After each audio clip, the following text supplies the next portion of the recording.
China hosted the G20 in what wasn't just a kind of coming out to the world that it could do something like that, but probably the most successful G20 in process and content we've ever seen in the most complicated time. They got a unanimous declaration in the midst of a war in Ukraine and Russia at the time.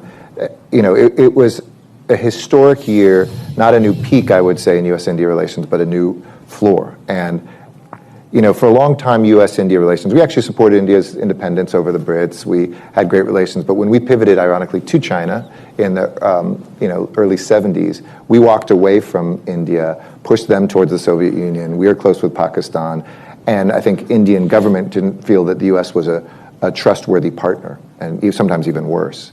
That all changed in about 2000. President Clinton and then George W. Bush started negotiating something that India as a nuclear power, it's called the Civil Nuclear Deal, allowed them to not be ostracized anymore because of their nuclear weapons and to come into kind of the full membership of many international organizations. And because the U.S. carried a lot of water on that, it opened up a whole new relationship. And since then, through Democrat-Republican administrations, it's really been on a steady upswing.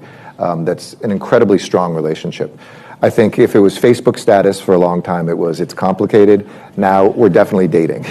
And with that, we're kind of figuring each other's habits out. We might even moved in together a little bit. But they're very clear they don't want to be an ally of anybody. They have always loved being non-aligned. Now it's not so much non-aligned, but they see themselves as an equal. They don't want to see a lesser. They don't need an ally. So in romantic terms, they don't ever want to get married.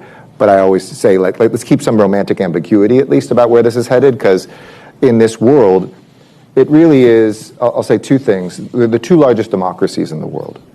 Our democracy isn't perfect, and we should be the first to say that and accept those criticisms and self-criticize, and their democracy isn't perfect.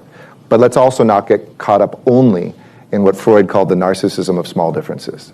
The differences between democracies is much less, even when they're at their worst moments, than between democracies and dictatorships or democracies and extremism. And so the real question in the world today is not, and this is a thing for